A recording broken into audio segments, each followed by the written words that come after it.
Ya baik. Ya, Bismillahirrahmanirrahim. Assalamualaikum warahmatullahi wabarakatuh. Waalaikumsalam warahmatullahi wabarakatuh. Iya, selamat siang Bapak Ibu. Salam sejahtera bagi kita semua.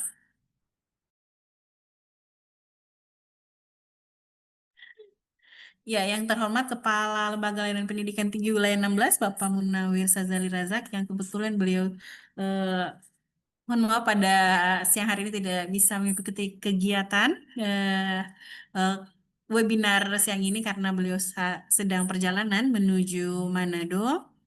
Yang kami hormati narasumber kegiatan webinar Artificial Intelligence siang hari ini, Pak Dr. Ahmad Yani. Selamat siang, Bapak. Yang kami hormati dan teristimewa Bapak Ibu dosen di lingkungan LL Dikti wilayah 16. Puji syukur kita panjatkan kehadirat Tuhan Yang Maha Esa karena hanya atas izin dan kuasa-Nya lah kita bisa hadir bersama-sama pada kegiatan webinar Artificial Intelligence Application in Research and Manuscript Development sesi 4. Yang sesi 4 kali ini akan mengangkat tema terkait merevisi naskah dan merespon komentar reviewer pada hari Selasa 2 Desember tahun 2025 dalam keadaan sehat walafiat. Baik, Bapak Ibu yang kami hormati, agar kegiatan dapat senantiasa dirahmati oleh Tuhan Yang Maha Esa, marilah kita sama-sama berdoa. Berdoa menurut agama dan keyakinan masing-masing. Berdoa dimulai.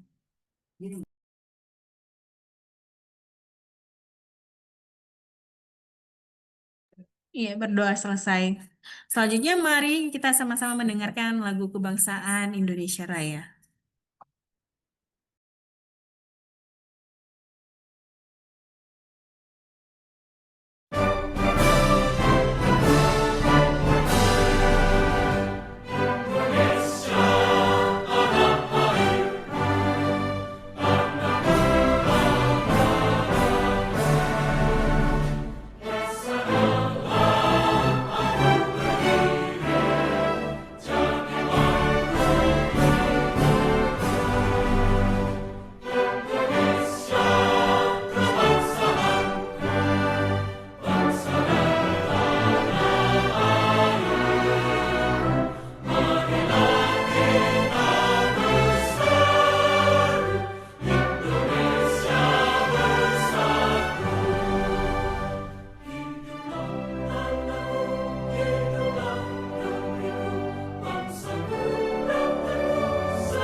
Baik, selanjutnya mari kita langsung ke materi kita untuk sesi 4 hari ini terkait merevisi naskah dan merespon komentar reviewer.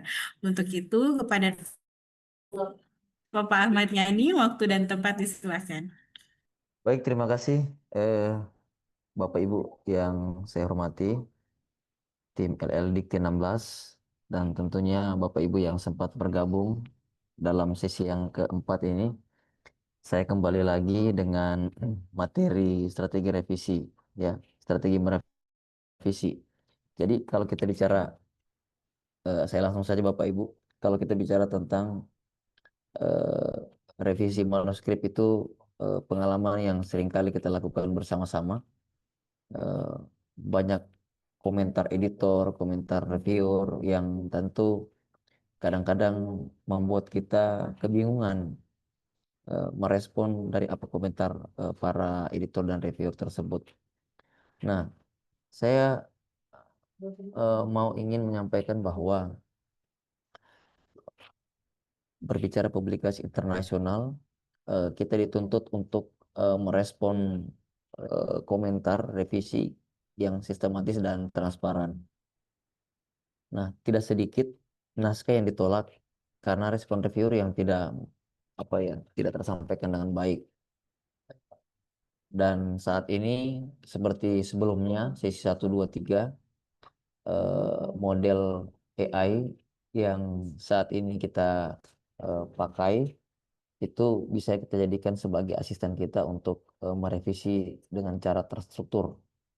Nah, tentu dalam merevisi banyak hal yang kita perlukan untuk menghasilkan hasil revisi yang otentik dan terstruktur dan transparan kepada reviewer dan editor.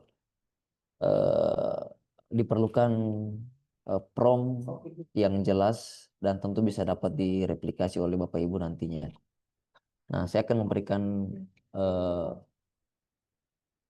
prompt 4 prompt ya, Bapak Ibu, nanti untuk merevisi naskah. Tetapi saya perlu menyampaikan juga beberapa materi untuk nantinya saya mendemokan sedikit cara untuk melakukan revisi berdasarkan komentar-komentar editor maupun reviewer. Nah, dalam materi kali ini saya akan menyampaikan alur kerja revisi berbasis 4 prompt Bapak Ibu sekalian. Pertama, meningkatkan ketepatan revisi sesuai komentar reviewer. Nah, banyak hal yang terjadi ketika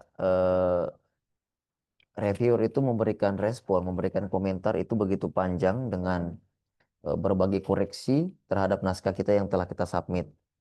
Saya kira itu yang kadang-kadang membuat kita melakukan revisi itu membutuhkan waktu yang cukup lama. Nah, dengan adanya AI, ini bisa mempercepat durasi kita dalam melakukan revisi. Nah, tetapi revisi yang dimaksud adalah revisi yang terstruktur. Bapak Ibu nanti bisa lihat, kalau mungkin ada yang pernah submit di jurnal saya, itu saya meminta revisi kepada penulis, kiranya mengisi autorespon. Jadi ada penulis merespon berdasarkan komentar reviewer A, reviewer B, reviewer C, dan seterusnya. Nah, sehingga itu bisa ditelusuri oleh editor. Nah, itu fungsinya autorespon.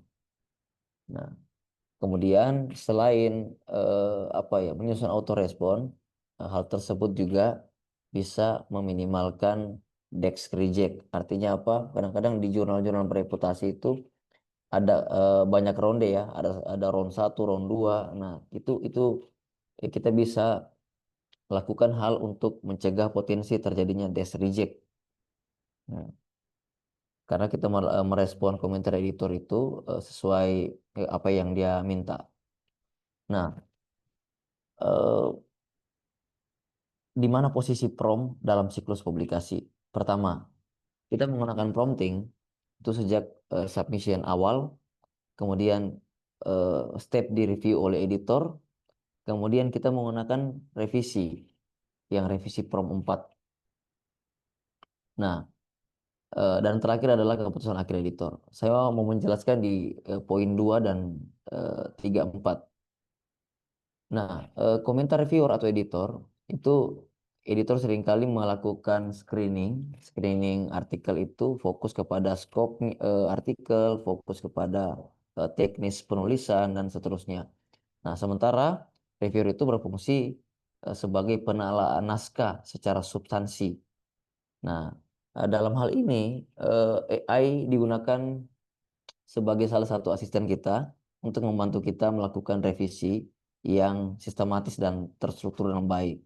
Sehingga itu menjadi respon formal kepada reviewer dan itu bisa melahirkan sebuah keputusan akhir editor yang mungkin sering kita dengarkan dengan sebutan assertif. Ya, artikel kita telah diterima berdasarkan respon yang telah dilakukan oleh penulis dan dibaca oleh reviewer. Nah, eh, prinsip daripada melakukan revisi pada sebuah naskah artikel, tentu saja kita punya kewajiban untuk merespon seluruh komentar reviewer.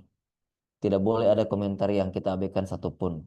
Sehingga kita perlu konsisten dengan merevisi naskah berdasarkan reviewer dan itu bisa terlacak dengan auto respon. Nah, apa yang sering kali terjadi ketika melakukan revisi dengan kata terlacak, transparan, akademik dan sopan. Seringkali kan karakter reviewer ini berbeda-beda. Ada yang nadanya dengan tegas, ada nada nada nada tulisannya dengan kritik. Dan tentu kita sebagai penulis tetap harus melakukan merespon secara transparan, akademik, dan kesopanan. Kita mengutamakan kesopanan. Makanya di prompt nanti yang saya berikan itu sudah tersetting seluruh bahasanya. Nanti Bapak Ibu tinggal bisa menggunakan prompt tersebut dengan bisa mengcustomize sendiri dengan kebutuhan masing-masing. Nah, ini ada struktur umum yang 4 prompt nantinya akan saya demokan kepada Bapak Ibu sekalian. Pertama, prompt 1 itu adalah pemahaman naskah. Nanti di prompt 1 itu promptnya eh, membuat AI memahami secara keseluruhan naskah yang kita berikan secara full ya. Kemudian prompt 2 itu kita eh, memberikan input kepada AI itu hasil-hasil komentar para reviewer dan AI akan menganalisis berbagai komentar reviewer dan menyusun strategi untuk melakukan revisi. Jadi di prompt 2 dia fokusnya kepada analisis komentar-komentar reviewer dan dia akan menyusun strategi untuk melakukan revisi setiap bagian pada prompt 3. Nah, dari prompt 3 ini kita memberikan input kepada AI atau ChatGPT itu per bagian per 1.000 kata. Jadi misalnya abstrak sampai latar belakang introduction itu kita berikan input. Kemudian eh, metodologi dengan hasil, baru diskusi dan kesimpulan. Ya tergantung kita bisa cek 1.000 kata 1.000 kata maksimalnya. Kemudian terakhir prompt 4 itu responnya formal kepada reviewer. Nanti akan ada sedikit ilustrasinya per prompt. Nah, saya masuk di prompt 1. Apa yang dilakukan ketika kita melakukan menggunakan prompt 1? Fungsi utamanya adalah membaca secara menyeluruh artikel mulai dari judul sampai dengan daftar pustaka.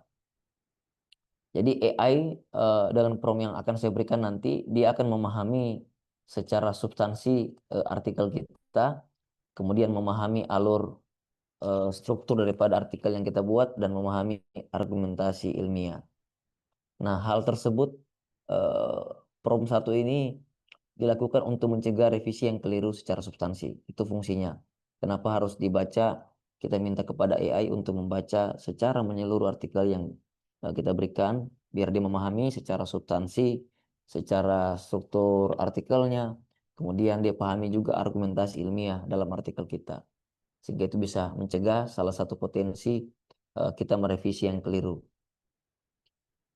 Kemudian apa yang kita masukkan dan hasil daripada prompt 1. Seperti yang saya katakan sebelumnya, eh, inputnya adalah di prompt 1 ini adalah naskah lengkap dari judul sampai dengan kesimpulan. Nah, apa output yang kita harapkan? Tentu saja output yang diharapkan adalah ChatGPT atau AI itu menjadi co-editor ilmiah dan tidak ada revisi dulu. Jadi mereka memahami konteks secara menyeluruh dulu. Jadi tidak perlu merevisi. Nanti promptnya itu saya tulis di bawahnya tetap fokus pada memahami dan menganalisis, jangan melakukan revisi terlebih dahulu. Karena kadang-kadang AI itu kalau kita memberikan prompting ada kata revisi, dia akan langsung merespon revisi kalau kita tidak beri batasan. Gitu. Makanya harus tidak boleh merevisi dalam prompt 1. Nah, apa resiko ketika jika prompt 1 itu diabaikan? Pertama, AI kemungkinan akan salah konteks metodologi.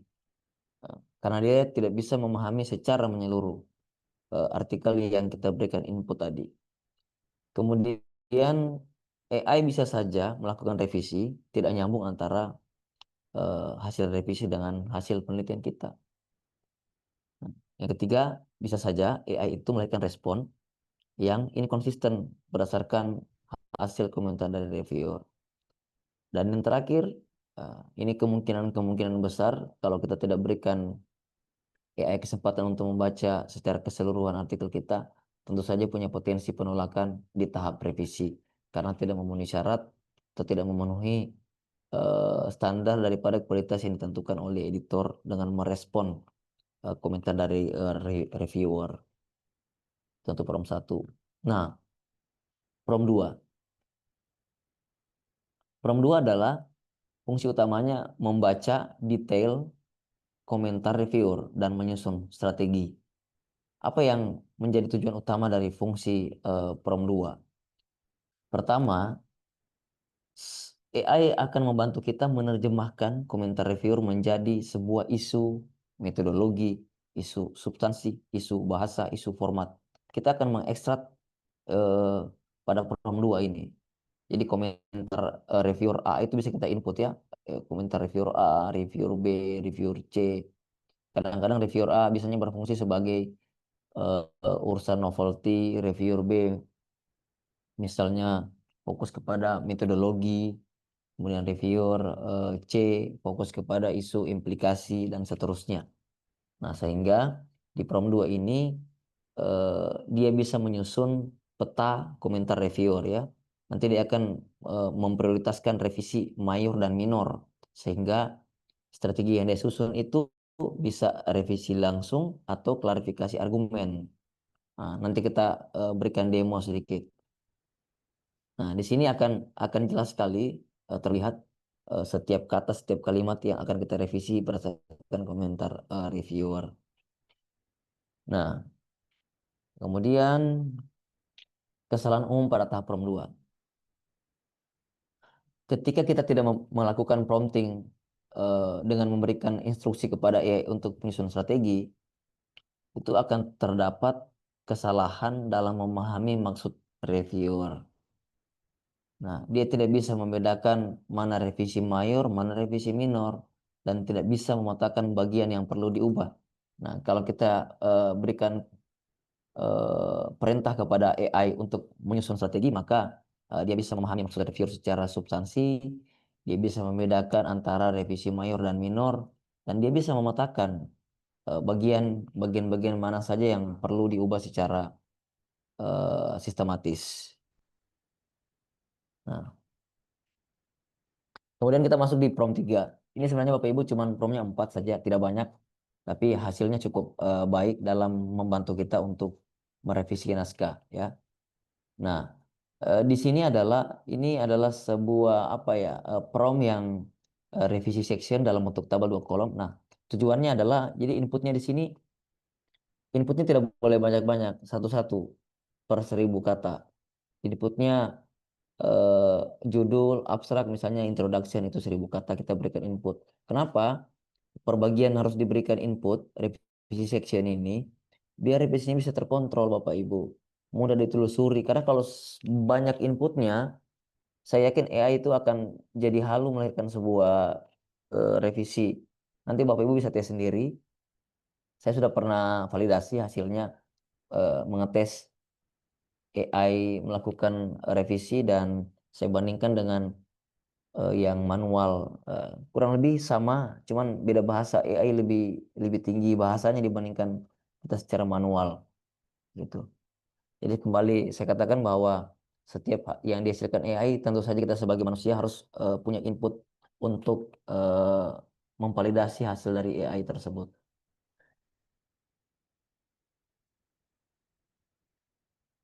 Nah, kira-kira begini nanti hasilnya.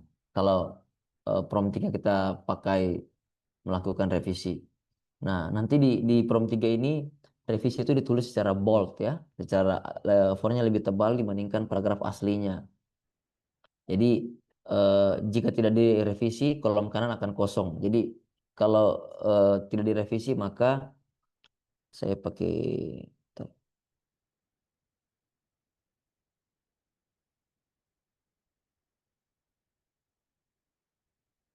ini, saya pakai pointer dulu. Nah, nanti misalnya ini kan kita berikan input tadi judul, latar belakang, abstrak. Nanti kalau ada revisi di sini tertulis paragraf aslinya, nanti di kolom kanan ini paragraf yang telah direvisi berdasarkan komentar reviewer. Tapi ditandai dengan revisi yang ditulis dengan tandai bold ya. Nah, misalnya ada paragraf atau kalimat paragraf yang tidak direvisi, maka kolom kanan ini akan kosong. Nah, makanya di sini saya tulis batasan input itu kurang lebih 100.000 kata. Wajib mencantumkan section atau subsection. Artinya harus ada apa ya, subheading lah gitu. Ada tulisan latar belakang, ada metode, ada hasil dan kesimpulan. Nah, kenapa harus menggunakan format tabel output daripada prompt 3? Pertama, kita akan memudahkan editor untuk menelusuri perubahan.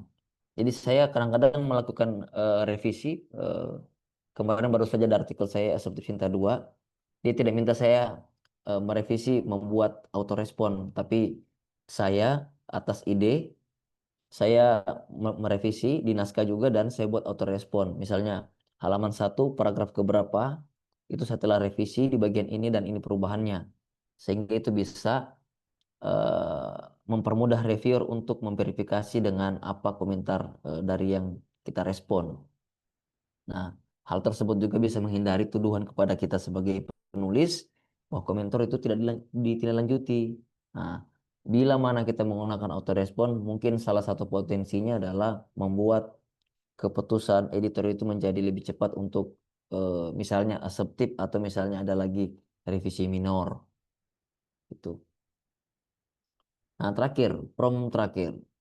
Prompt terakhir adalah kita akan secara menyeluruh merespon reviewer. Tujuannya di sini adalah kita akan membuat sebuah dokumen resmi autorespon sifatnya, autorespon kepada reviewer yang itu sifatnya disusun dengan sopan, argumentatif berbasis bukti dan tidak menyerang kepada reviewer. Jadi di prompt 4 ini sudah saya susun logika output bahasa yang dikeluarkan oleh AI. Jadi Bapak Ibu tinggal bisa mengcustomize nantinya di prompt 4 ini. Nah, seperti ini kira-kira nanti hasil dari eh, prompt 4 kalau kita gunakan. Jadi di sini komentar reviewer, di sini auto respon. Jadi ada dua tadi ya, Bapak Ibu. Prompt 3 hasilnya seperti ini. Kalau kita melakukan revisi di sini tepatnya sambil buka prompt ini, sambil buka naskah untuk kita revisi biar gampang di tracking atau pakai fitur track change di Microsoft Word. Kemudian untuk prompt 4 kita bisa pakai yang ini. Nah, Nah, pertama, kalau di etika dalam perempuan 4 ini, nanti AI akan memberikan apresiasi kepada editor dan reviewer, kemudian diberikan pernyataan bahwa naskah telah diperbaiki secara substansial. Ya, yang pasti di prompt yang akan saya berikan itu tidak ada apa ya tendensius kepada reviewer maupun editor dan eh, tidak bersikap emosional komentarnya. Nah, jadi integrasi antara prompt 1 dan 4 ini adalah sebuah workflow yang sistematis dan terstandar cocok untuk jurnal-jurnal yang grade-nya tinggi. Tapi boleh kita gunakan jurnal yang Sinta 2, boleh. Itu Elsevier, Springer, Wiley, dan BMC. Nah, saya kira ini ya untuk integrasinya. Jadi sudah eh, apa ya? Kalau bagi saya ini sudah terverifikasi karena saya sudah coba. Nah, risiko jika salah menggunakan prompt. Nah, kalau kita misalnya melakukan perubahan nanti, saya memberikan apa ya cara demo, ada yang keliru promptnya misalnya dari struktur bahasa, itu akan menjadi potensi over editing tanpa arah. Jadi revisi mungkin tidak bisa menjawab komentar secara spesifik. Nah, kira-kira itu ya. Kalau kita misalnya ada salah kata, salah salah prompt, nah itu bisa saja bisa menghasilkan itu. Nah, ini sebagai rekomendasi buat penulis. Nah, jadi selalu menyimpan file originalnya, jangan sampai mengedit di file original. Jadi begitu ada file revisi, disimpan originalnya, terus kita save as. kemudian kita eh, buat 3 file. Pertama, original manuskrip yang ada komentar dari review editor, kemudian kita file revisi berdasarkan prompt 3, kemudian ada file respon pada prompt 4. Ya. Paling bagus disarankan spek terlihat lebih apa ya? Lebih rapih, gunakan penamaan manuskrip ref 1, ref 2, ref 3 dan seterusnya. Begitupun dengan respon reviewer. Nah, kesimpulan dari prompt 1 sampai 4 ini eh, bisa membentuk sistem revisi terkontrol ya. Nah, dulunya ini ChatGPT-nya model O1, tapi sekarang sudah berubah ya menjadi model thinking. Nah, kenapa pakai model thinking? Model thinking itu kemampuan berpikirnya lebih lebih apa ya, lebih lama. Dia bisa memahami lebih jauh kalau apa yang kita berikan input kepada AI. Jadi keberhasilan dalam merevisi itu tergantung pada ketepatan kita sebagai penulis, kejujuran akademik kita, dan kualitas metodologi kita yang kita tulis dalam sebuah naskah ilmiah. Nah, terakhir ada sebuah quotes bahwa AI itu bukan pengganti penulis, tetapi akselerator kualitas naskah ilmiah. Jadi dia tidak akan menggantikan peran kita sebagai penulis. Terima kasih. Ini untuk materinya. Saya mau share sedikit eh, promptnya. Nah, ini kira-kira promptnya Bapak Ibu ya. Promptnya ini bisa dilihat. Ini ada 4 prompt yang bisa dipakai. Jadi kali ini saya mungkin coba berikan demo kepada Bapak Ibu. Semoga ini bisa membantu. Mungkin Bapak Ibu punya apa artikel yang dikoreksi banyak komentarnya ya. Coba pakai cara ini. Semoga bisa terselesaikan. Saya cari dulu artikel yang apa namanya, yang ada komentar-komentarnya. Sebentar, coba saya cek ada tidak ya. Sebentar Bapak Ibu, saya ngecek dulu, cari file yang direvisi.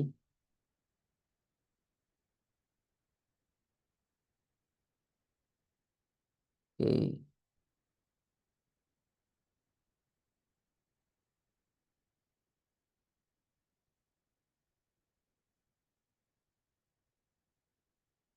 oh, ini saya dapat komentar reviewer.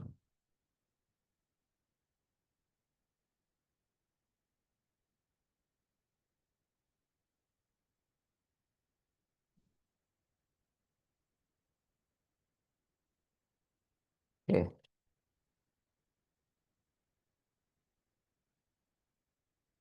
bentar Bapak Ibu, saya cari file dulu untuk demo.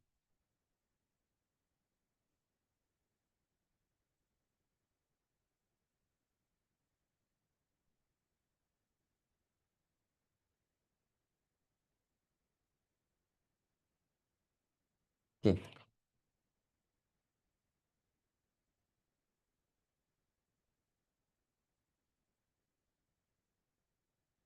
ya, saya ada file di sini.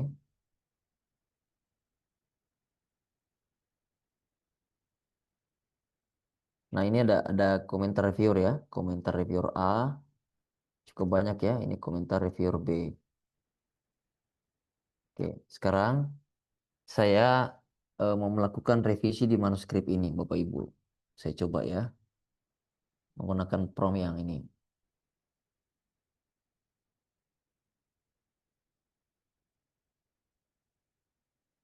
Jadi, kalau prompt ini digunakan, maka seluruh artikel kita copy paste ke dalam ini. Saya copy saja ya, coba. Nanti dicoba sendiri. Nah, ini saya sudah copy seluruh file ya, ke dalam semua. Terus kemudian kita ganti model dulu, model thinking, biar lebih detail jawabannya. Oke, ini prompt 1 Bapak Ibu, prompt 1. Oke, kita coba prompt 1.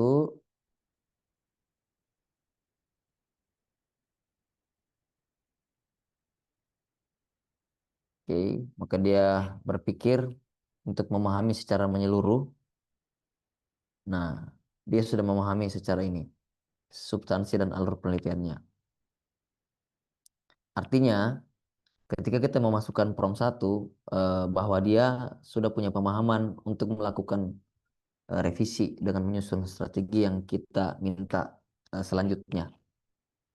Nah, ini kan titik revisi. Nah, kalau sudah, maka kita masuk ke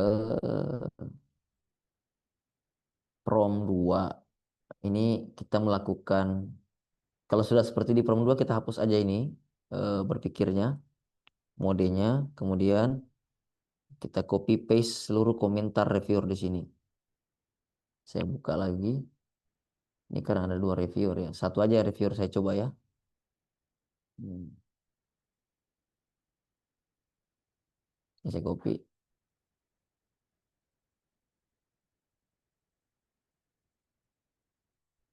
Ada reviewer A satu. Terus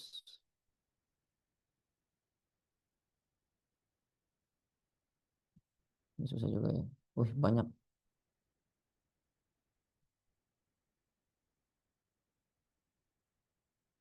Hmm. Saya copy semua aja di sini.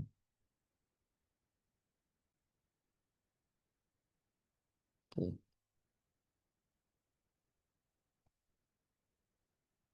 Oke, revisi A. Kemudian reviewer B.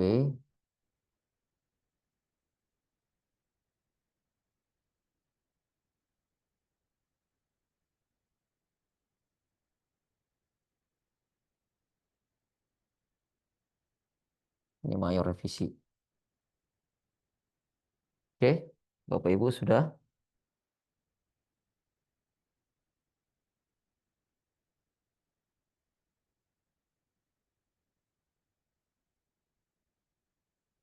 Oh ya, dia akan memahami seluruh komentar reviewer A dan reviewer B.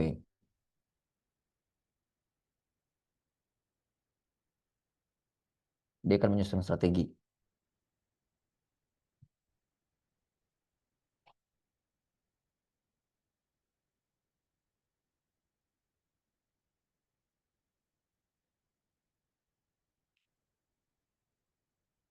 Sambil menunggu Bapak Ibu.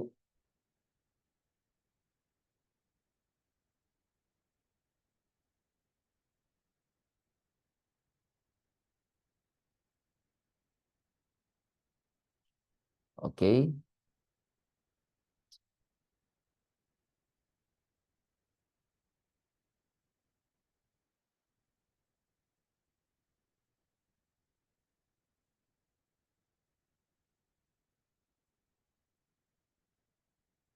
ya.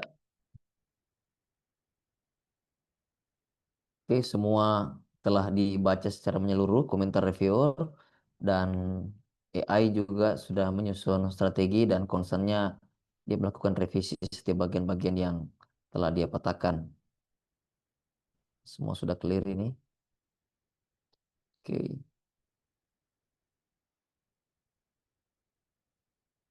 ya setelah membaca semua,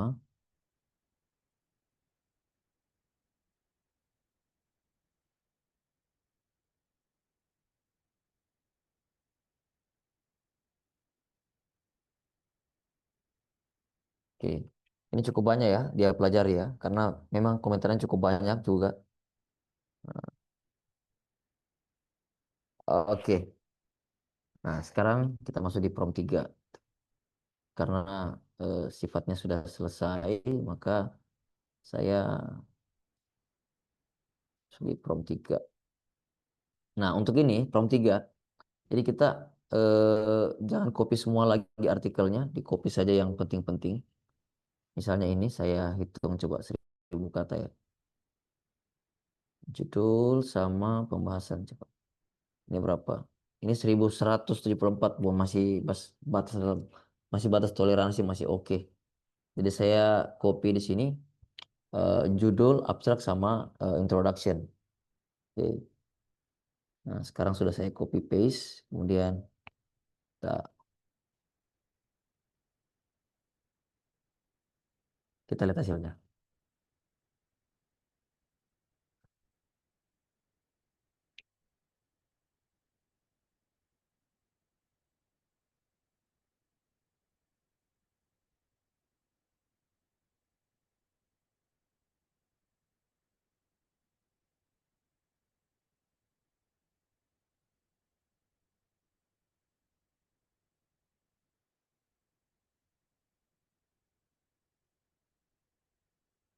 Nah, sekarang sudah ada perubahan ya.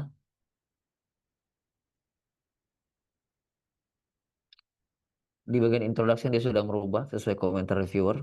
Begitupun dengan metode, ini sudah agak berbeda ya. Silakan ini. Termasuk introduction. Oke. Tapi ingat Bapak Ibu, hasil ini jangan langsung di copy paste ke dalam naskah. Mohon dibaca kembali, divalidasi kembali ini sudah cocok tidak. Jadi perlu juga validasi dari kita sendiri. Dia hanya alat bantu kita untuk mempercepat pekerjaan.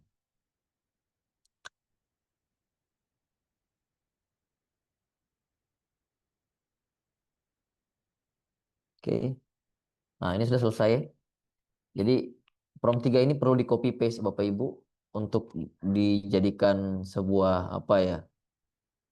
Arsip ya, file untuk prompt 3. Nah, ini penting di copy saja begini biar ketahuan nanti kita membuat track change di paper kita. Nah, sekarang saya lanjut ke eh, berikutnya untuk apa namanya? Prompt 3. Saya copy lagi, kita masih di prompt 3.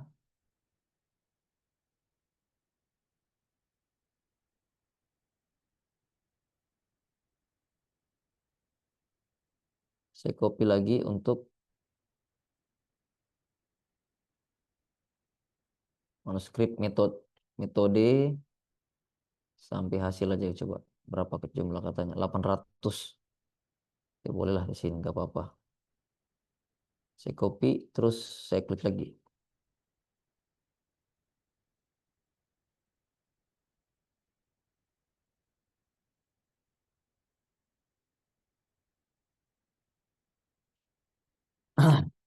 Masih menunggu?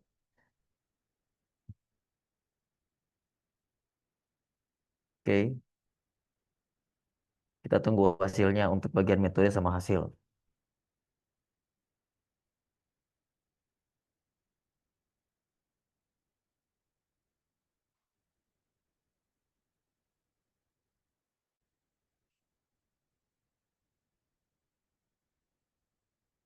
Ya, kita tunggu.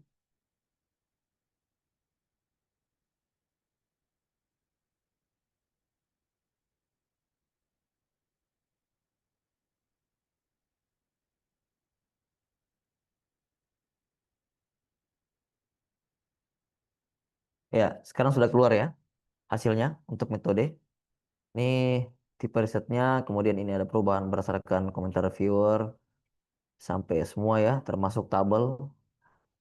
Nah, tabelnya ini bisa disiasati ya. Tadi saya tidak memberikan screenshot dari tabel ke ChatGPT, tapi jauh lebih baik kalau tabelnya ini kita capture. Tuh. Saya tadi cuma copy paste saja untuk mempercepat demo ini.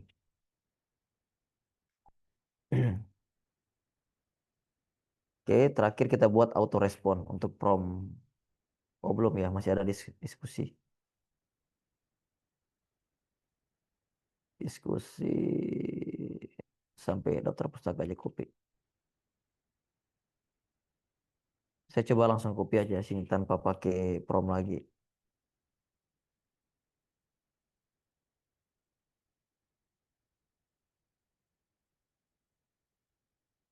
Saya coba.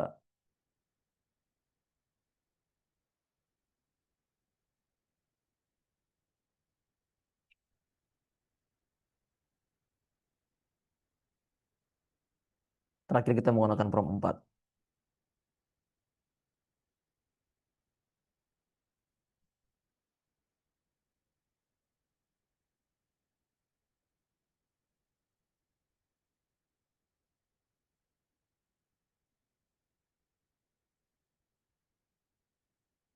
Ya, untuk diskusi ini juga sudah berubah, ada revisinya.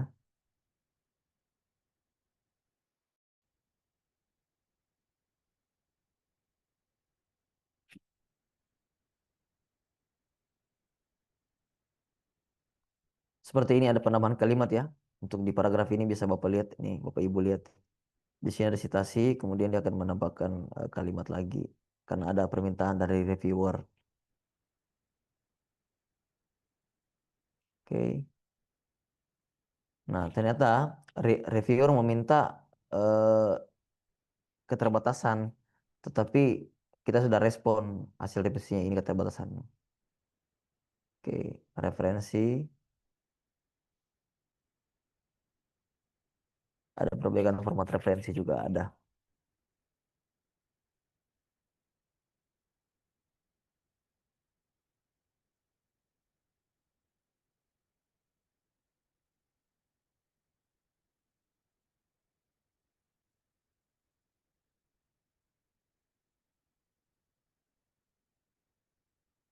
Oke,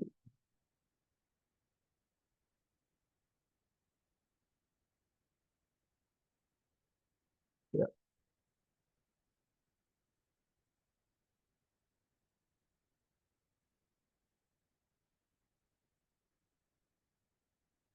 oke,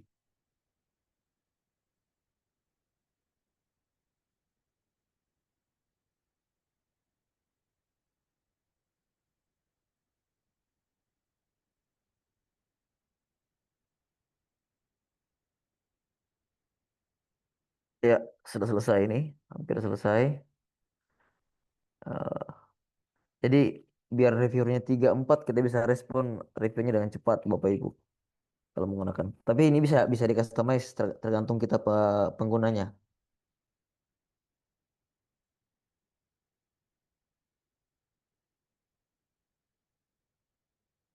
Nanti kita diskusi Bapak Ibu kalau ada hal yang mau ditanyakan nanti kita diskusi setelah ini.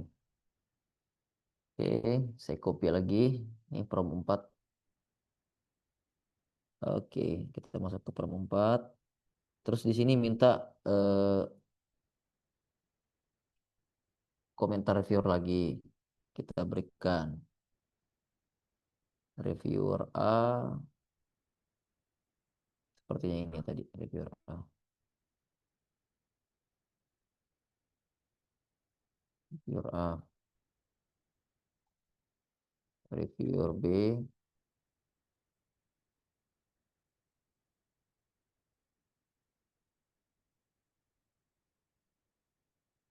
Ini semuanya mayor ya, mayor revision. Oke, kita diminta untuk ini pakai Prom 4, diminta pakai apa namanya? eh, memasukkan semua komentar reviewer kembali. Kita jalan lagi.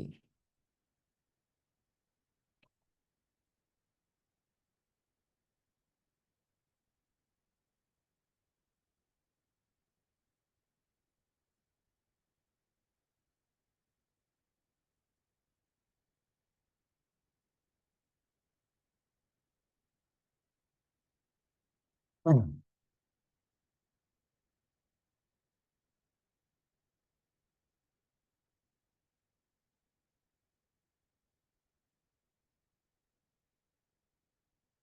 Oke. Nah, ini Bapak Ibu bisa dilihat ini bisa di apa namanya? Dijadikan seperti ini sudah luar biasa. Eh, nah, sangat detail komentar-komentarnya itu.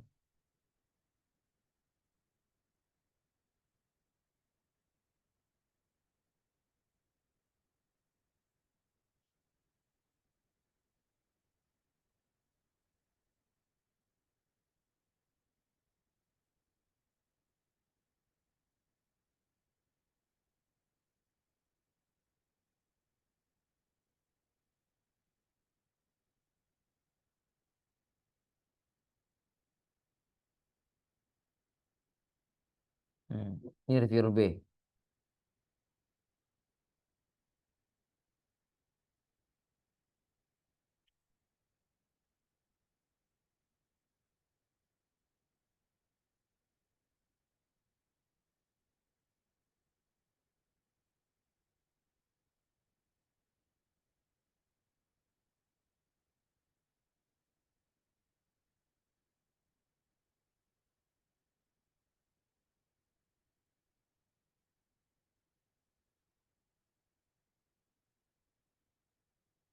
Oke.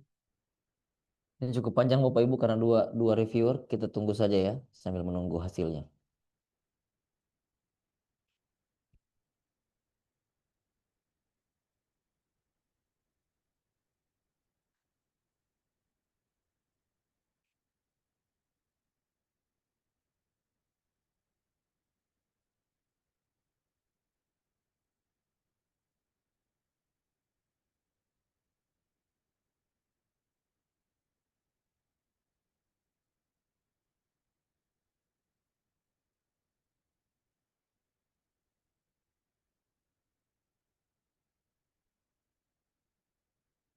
Oke, Bapak Ibu sudah selesai ya.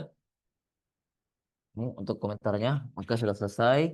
Olehnya itu nanti kita bisa menyimpan file ini sehingga bisa dijadikan sebuah file untuk membalas komentar reviewer dan editor. Nah, kita copy saja ya semua. Kita copy jadi sebuah. Nah, semua sudah jadi kan Bapak Ibu? Oke, ini semua sudah jadi komentar reviewer ya. Ini tinggal dibuatkan tabel aja. Nah, sudah jadi. Sekarang ini bisa dilampirkan eh, sebagai balasan untuk merespon komentar reviewer. Nah, dikira itu Bapak Ibu untuk sedikit demonya nanti saya kirimkan. Ya, mulainya itu mungkin ini pas jam 3 mungkin Bapak Ibu bisa ada yang ditanyakan untuk kita diskusi 1 jam berikutnya. Oke Bu Alia, itu mungkin sedikit 1 jam dari saya. Demonya mungkin lebih bagus kalau ada diskusinya biar langsung saya jawab respon dengan praktek gitu. Oke, terima kasih. Iya, baik. Terima kasih atas semua para materinya, Pak Ahmad Yani. Oke, Bapak Ibu, sekarang kita masuk ke sesi diskusi ya. Silakan pada Bapak Ibu ada yang ditanyakan atau sudah mulai-mulai mencoba dari sesi-sesi yang kemarin dan mungkin stuck pada sebuah problem atau seperti apa, silakan didiskusikan di Zoom Ya, kali ini. kolom chat boleh. Boleh di kolom chat atau jika ingin diskusi langsung bisa raise hand. Hmm, boleh. Silakan Bapak Ibu kalau ada yang mau ini ditanyakan. Karena memang ini materi-materi teknis sebenarnya ya. Karena kalau cuma PowerPoint apa pesannya tidak sampai kalau dengan tidak didemokan. Boleh bertanya di kolom chat kalau ada yang ini silakan saya mungkin bisa Atau mungkin Bapak Ibu juga ingin minta saran dari Pak narasumber. oke, Oh, nah itu sudah ada tuh. Izin Pak, jika setelah memberikan revisi terbaru menggunakan 4 prompt tersebut tapi masih ada revisi lagi, apakah tetap menggunakan prompt? Sepengalaman saya, eh, kalaupun tergantung jurnalnya ya. Jurnal itu kan kadang-kadang ada round 1, ada round 2. Nah, biasanya kalau jurnal tersebut hanya menggunakan round 1, itu sudah selesai. Kalaupun ada revisi lagi dari reviewer, kita pakai prom itu lagi. Tapi kalau sepengalaman saya kayaknya kurang, jarang ya, jarang revisi lagi karena kita detail sekali memberikan apa respon setiap komentar, setiap baris, setiap halaman itu kita respon semua. Jarang. Tapi kalau misalnya ada revisi ya kita pakai 4 prom itu lagi. Gitu. Gitu kira-kira Pak Mikal. Oke, mungkin Bapak Ibu ada lagi yang mau ditanyakan? Jangan saya bertanya ini kalau ada mahasiswa bertanya bagaimana kalau ada revisi dari pembimbing atau promotor. Ah, bisa juga dipakai prom itu. Cuman kebanyakan kalau disertasi. Jadi mungkin kalau disertasi atau tesis itu bisa di copy inputnya per bagian. Contoh latar belakang, metode. Nah, terus kita catat komentar-komentarnya pembimbing atau penguji. Itu bisa juga dipakai prom itu. Ya Bapak Ibu, mungkin ada yang mau didiskusikan lagi. Bagusnya kalau ada diskusi nih, menarik kalau ada yang bertanya. Itu. iya, mungkin belum sudah mencoba Bapak Ibu. Mm-mm. Siapa tuh ada yang mau bertanya? Kayaknya sudah jelas sekali tadi itu. Kalau promnya kayaknya tinggal mau dipakai. Iya, mungkin sudah menjawab pertanyaan mereka Pak promnya. Menunggu Iya. Pak di share promnya mungkin nanti Oh iya bisa Bu, Pak. nanti saya share ke Ibu Aulia nanti atau Ibu Emma sebentar. Apakah tidak terdeteksi plagiarisme? Silakan dicoba Pak. Kalau plagiarisme saya kira tidak, karena saya sudah coba kemarin.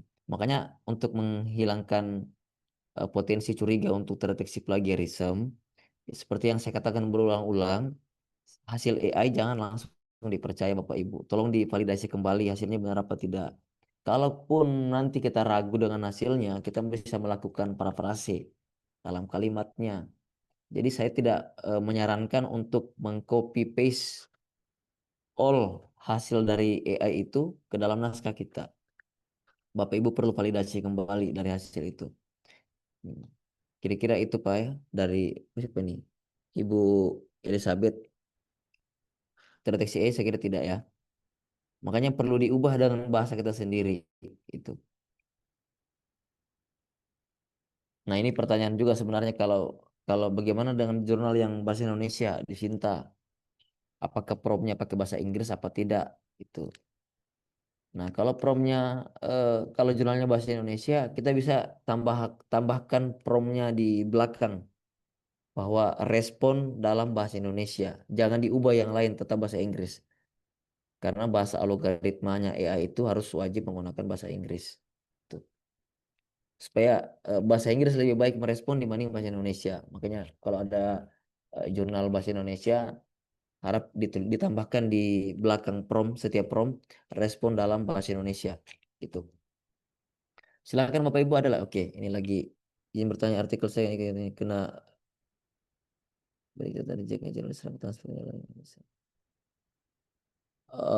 Ibu Yayan izin Pak bertanya artikel saya hasil dari ikut kegiatan ini kena reject catatan rejectnya. Oke, apa hasilnya perbaiki? Oke, saya baca ya Bapak Ibu ya.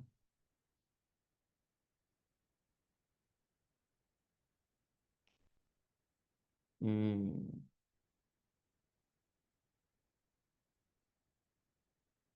Ini mungkin ada kriteria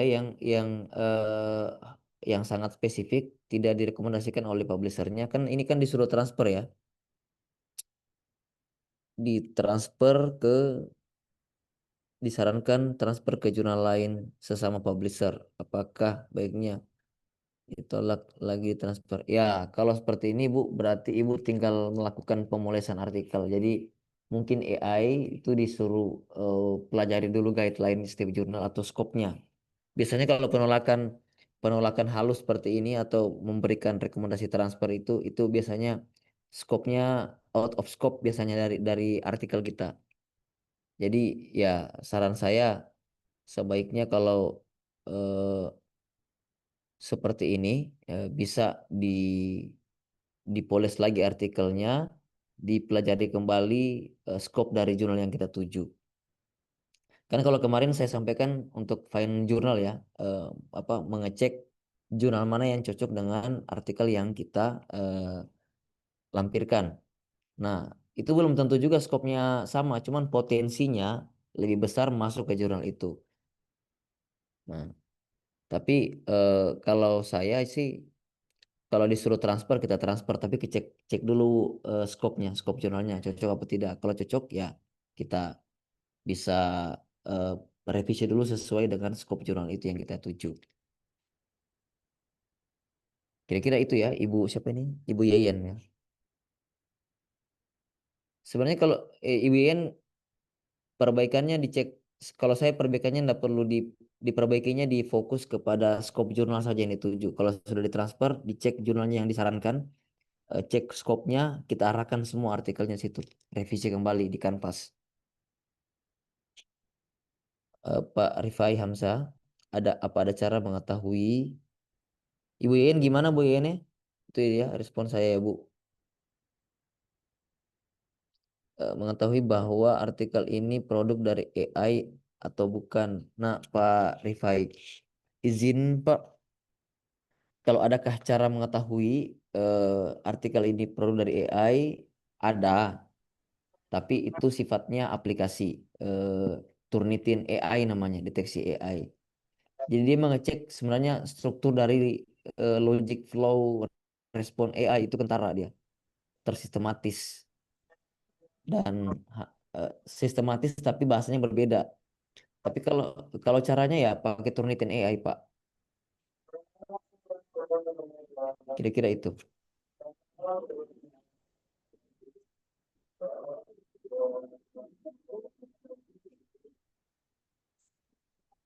Kemarin saya submit sesuai special collection journal Pak posisi di jurnal transformasi editor assignment. Kalau sudah di posisi editor, penugasan editor itu masuk ini dulu tahap satu screening dulu. Semoga tidak reject. Kalau kalau sudah lolos kalau sudah masuk tahap peer review, insya Allah itu potensinya kemungkinan mayor revision atau minor revision. Tuh Bu Yen. Oke, mungkin Bapak Ibu ada pertanyaan lain lagi yang kira-kira bisa kita diskusikan.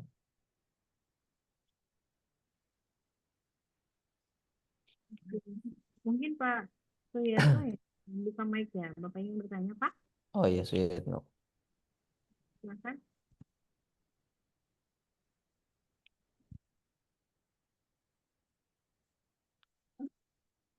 Ini kemarin Bu Aulia kemarin itu ada yang nanya di gara-gara nonton YouTube LL Dikti.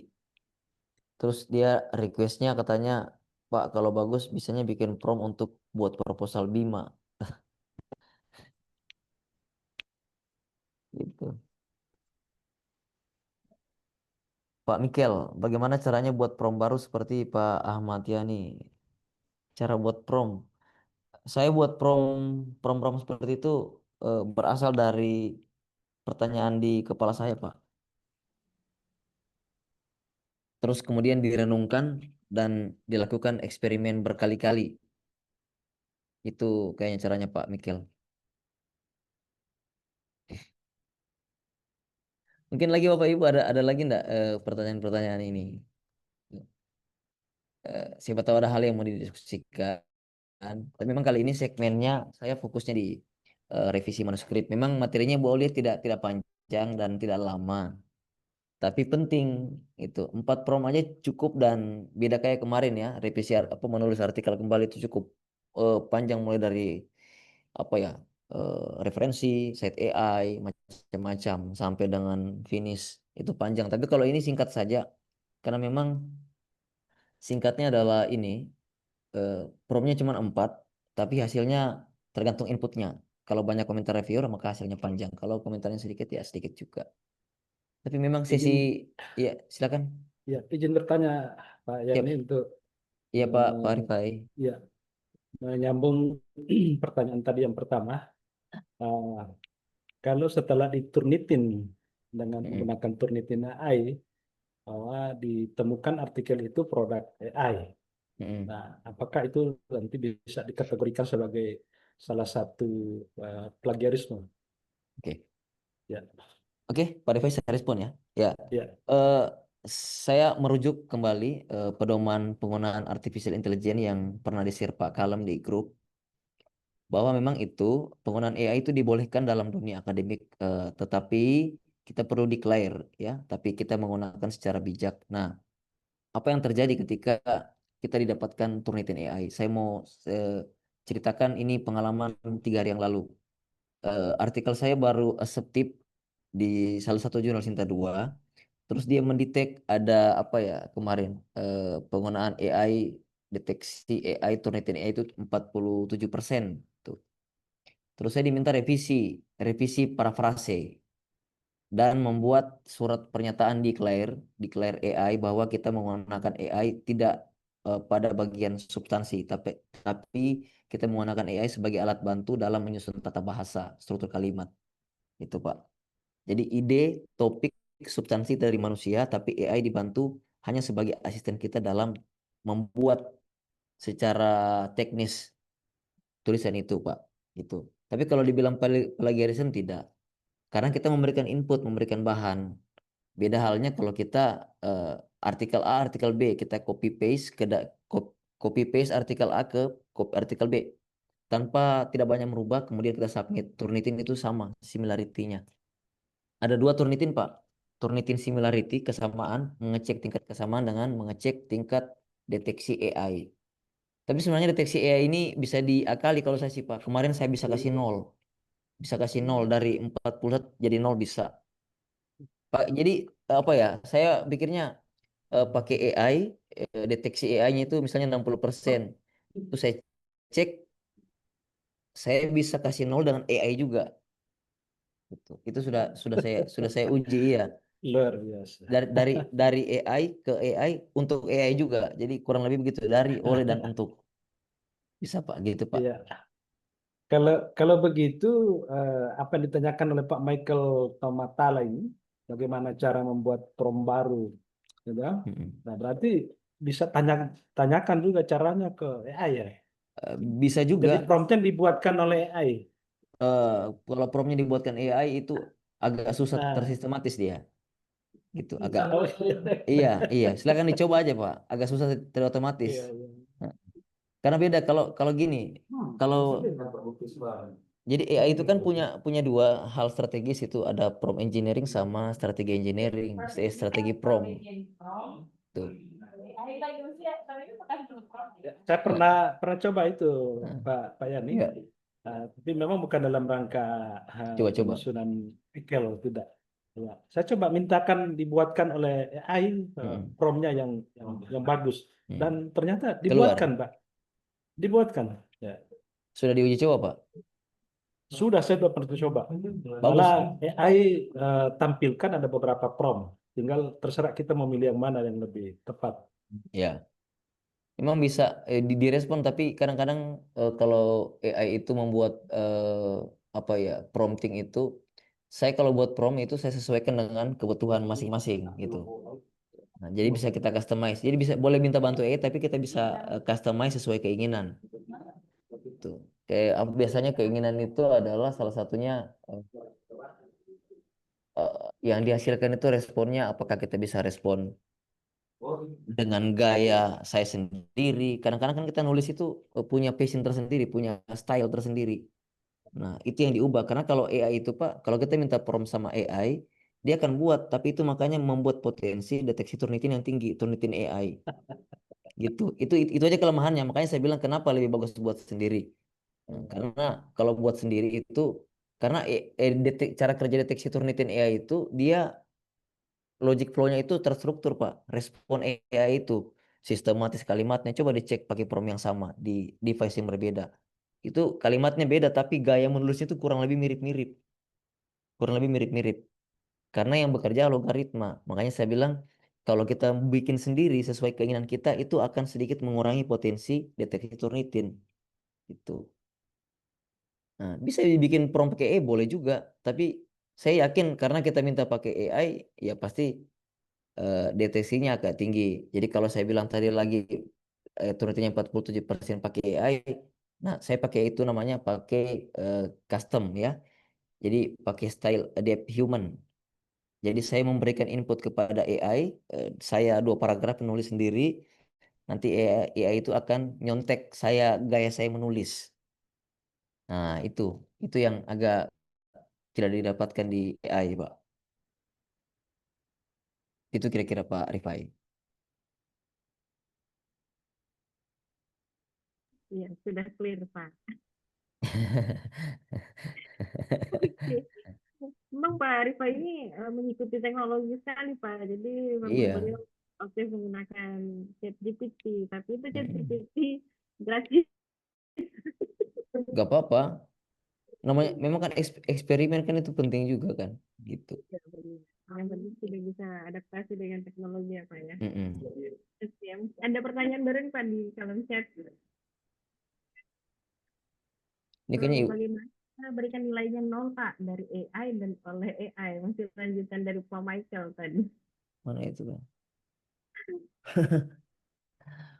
Pak Michael. Nilai 0 Pak dari AI ke AI. Oh, ini kurang lebih logikanya seperti 4 prom tadi. 4 prom tadi itu logikanya, ya. Kita berikan dia input, baca secara menyeluruh naskah, kemudian kita baca seluruh naskah, kemudian kita suruh dia bikin strategi untuk fokus kepada kalimat-kalimat yang diberi highlight ya. Kalau dia Turnitin ada hijau, kuning itu. Fokus di situ. Jangan fokus kemana-mana, fokus yang berwarna saja. Udah. Kemudian kita minta dia untuk mengikuti style style kita dalam menulis. Dan saya Ahmad Yani, saya menulis 2 paragraf, tolong ikuti gaya saya menulis pada bagian-bagian yang diberi highlight gitu. Sudah, itu bisa itu. Nanti akan diikuti. Revisi perbagian tidak boleh secara menyeluruh, step by step. Kira-kira itu, Pak Mikel.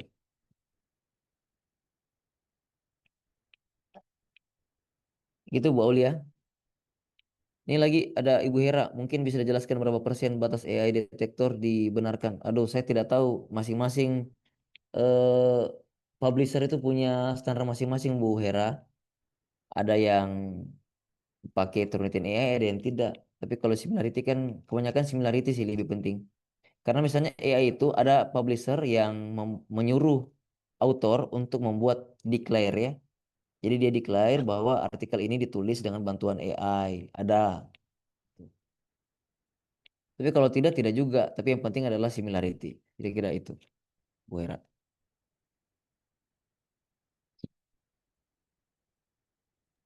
Ada pertanyaan lanjutan dari Bu Yeyen, Pak.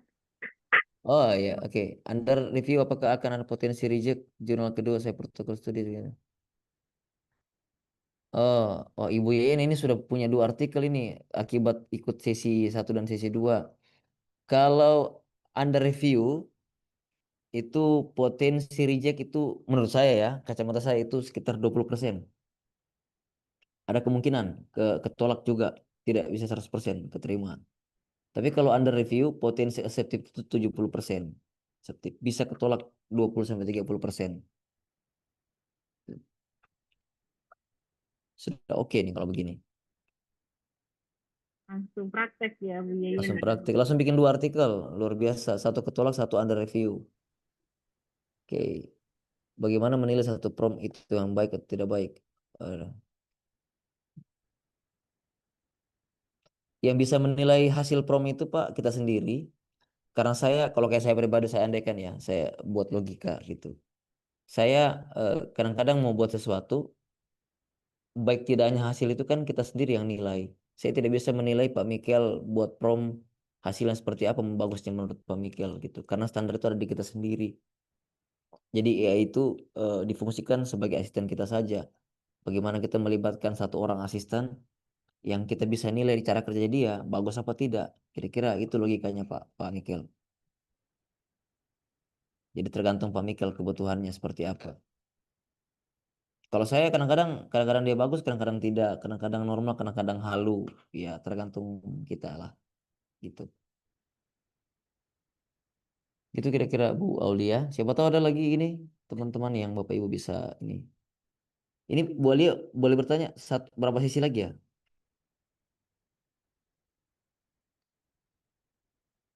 Tinggal satu sesi lagi, Pak.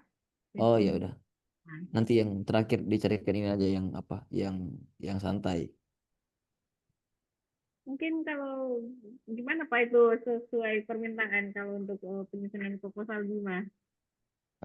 Bisa juga, bisa bisa, bisa. Kalau Bisa begitu ya. saya mau coba dulu Coba-coba proposal dulu BIM. ya. Ini kalau kalau di apa namanya bikin proposal Bima ini, waduh, ini bisa LLD kayaknya bisa banyak proposal yang masuk ini kalau begini. Minggu depan aja Pak Yani. Oh begitu ya. Bagaimana Bapak Ibu?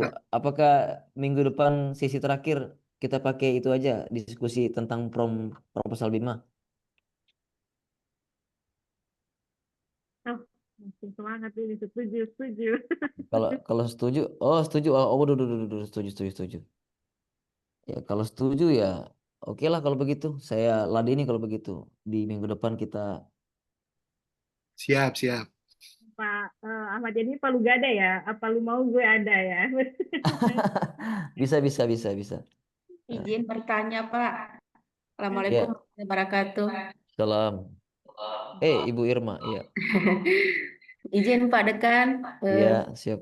tadi terkait hasil AI ya, tadi Pak Dekan sempat saya kutip.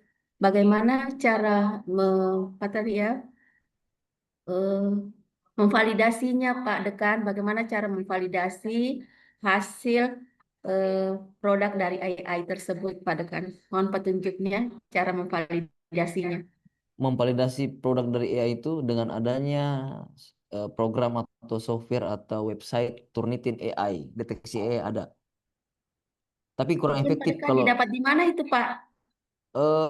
di website cuman banyak itu di apa namanya di Google jasa-jasa pengecekan deteksi AI Oh, baik, baik. banyak di AI. Bisa cuma berlangganan mahal juga. Cuman kalau di Shopee banyak juga itu akun-akun apa namanya jasa-jasa cek kalau tidak salah satu artikel cek 10.000 itu deteksi AI 10.000 per ngecek Oh, iya. Oke, iya. Makasih gitu Pak kira-kira. Dekan Siap penjelasan. Ibu Dokter ya. Assalamualaikum warahmatullahi wabarakatuh. Salam. Oke, Ibu Aulia.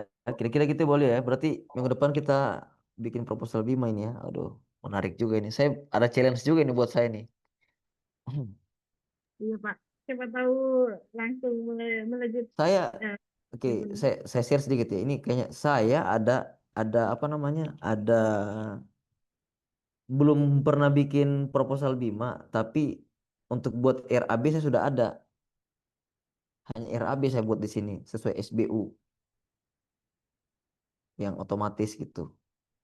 Karena kemarin saya bikin-bikin proposal nah itu kan. Tapi dalam buat RAB itu harus ada inputnya. Inputnya adalah judul, metode, lokasi, durasi penelitian berapa lama, besaran yang diinginkan. Nah, ini saya buat range-nya 50 sampai 500 juta. Struktur ketua, kebutuhan khusus, nah lengkap di sini. Itu. Oke, oke. Cuman kalau untuk proposalnya saya belum bikin. Nanti mau merenung dulu, siapa tahu bisa jadi. Gitu. Mungkin Oke. Bapak Ibu sudah punya ide duluan yang menyiapkan ide atau seperti apa ya Pak? Oh Harusnya. iya, eh, kan di Bima itu kan ada skim-skim ya, ada fundamental, ada apa lagi ya, ada ada iluran prototype macam-macam itu. Mungkin bisa di apa namanya di konsep memang topik penelitiannya. Sebenarnya sih paling bagus kalau Bapak Ibu yang sudah pernah lulus penelitian sebelumnya, karena ada roadmap kan, roadmap 5 tahun itu. Jadi bisa hasil penelitian tahun kemarin itu bisa kita buatkan proposal baru lagi untuk mensupport roadmap yang kita buat. Kira-kira itu mungkin yang bisa kita berikan apa ya, berikan teknik untuk membuat proposal lanjutan dari apa yang sebelumnya. Tapi kalau hal yang baru dibuat, nah itu pasti butuh referensi. Pertama mungkin kita menentukan topik, kemudian kita butuh referensi 1 sampai 10 artikel sebagai referensi utama atau misalnya data sekunder, kemudian baru kita bisa ngeprom di situ. Oke Bu Aulia, saya serahkan kembali. Siapa tahu ada teman-teman lagi yang bisa eh, meluangkan waktunya untuk berdiskusi. Iya, baik. Silakan Bapak Ibu, apa masih ada pertanyaan? Atau mungkin memang karena sudah spesifik sekali ya Pak ya, ini berarti materi siang ini lebih ke yang memang sudah mengalami hal ini ya. Memang kalau belum Hmm, mengalami penolakan dari reviewer khususnya sudah di iya betul. memang belum relate untuk materi itu, Iya, cuma nanti bisa di-share formnya, siapa tahu nanti Bapak Ibu yang hadir pada siang hari ini akan oke. mengalami hal yang sama di masa depan gitu Pak ya, nanti bisa di-share formnya. Saya share ya. Nah, silakan Bapak Ibu, masih ada pertanyaan lagi? Kalaupun sudah tidak ada, mungkin Pak narasumber juga ada kegiatan lain ya, Ya, yang hari ini juga tidak ini saya sudah share Bu Aulia ya. siap. Nanti kami share di grup lagi ya Bapak Ibu, nanti dilihat saja pada link yang sering kami share. Oke, Oh, terkirim Bu Aulia. Oke, terima kasih Pak Yani. ya Eh, sama-sama. kita tunggu untuk materi minggu depan ya Pak. Itu Nanti saja Bu, proposal Bima aja. Apa menyusun proposal kayaknya? Apa sih namanya? Ibu aja yang rancang namanya, yang terakhir. baik, baik Pak. Oke, Sepertinya sudah cukup ya untuk sesi siang hari ini.